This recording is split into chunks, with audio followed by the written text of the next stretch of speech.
Now we'll begin with questioning. I'll start, and Senator Cassidy will follow, and then we'll go around the table.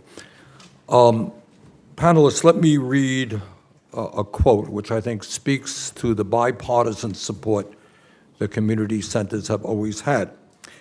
This is what George W. Bush, President Bush, said in 2004, and I quote, "I think it's a wise use of taxpayer money to expand and increase the number of community health centers all across America. As a matter of fact, the goal I've set is every poor county in America has a community health center. It's much better if folks who need help get help at the community health center than in an emergency room or a local hospital. Not only do taxpayers save money, it's a more compassionate way to help people." End of quote. That is George W. Bush, 2004. Bush talked about expanding health centers to every low-income community in America. Today, we have medical deserts for almost 100 million Americans. Was Bush right in his desire to expand community health centers all across this country? Amanda, you want to take a shot at that? Certainly. I appreciate you calling out the long history of bipartisan support for health centers, and I think he is right. I think health centers are poised to step up and do everything that they can to care for as many people as are in need. Our proposal focuses on reaching 40 million patients, but certainly I think health centers are up to the task. And I think, to be honest, Senator and members of the committee, it really will come down to the investment that's made, enabling them to do so. If we're talking about caring for 100 million Americans, which I think health centers could certainly scale to do with the appropriate investment, we would need to scale our proposal. It would be considerably more over year to year. But there has never been a time where I have seen health centers not meet the task. And I think where we are today, it has everything to do with the investment that is made to enable them. Okay. Thanks very much. Let me ask Ms. Veer, in your testimony, you talked about keeping people out of the expensive emergency room care and getting them to a community health center. We're doing a little bit of that in Vermont as well.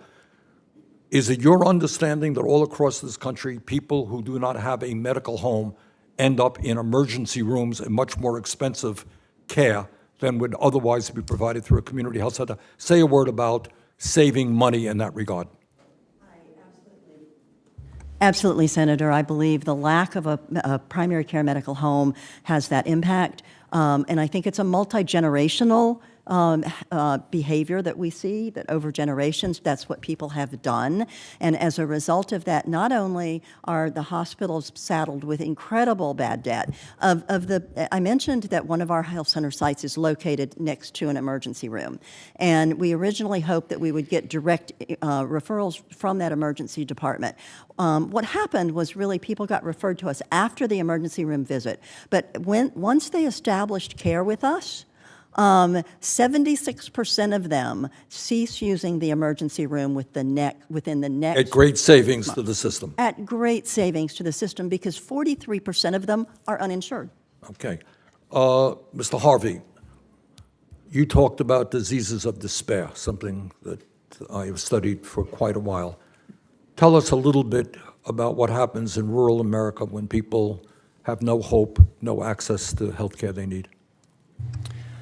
Yeah, it's a great question. I mean, deaths of despair is kind of what it describes, right? You see worse chronic diseases, substance use disorders creeping in, particularly in the county I grew up in, as manufacturing jobs left. And without access to care, mental health care, substance use disorder treatment, those things get worse, and they get worse quickly. I think you see that too with suicide, right? Increased rates of depression, increased rates of hopelessness in rural America is really this is maybe too broad of a statement, but it's in dire straits. You see hospital closures, and health centers can be, in fact they are, right? They are that rate limiter. They've stepped into a lot of those areas, and certainly in Indiana, and especially from substance use disorder, chronic disease treatment, provide that opportunity to, one, hold back the tide, and two, reverse that. Let me ask anybody on the panel. We are the richest country in the history of the world. We now spend twice as much per capita on healthcare as any other people.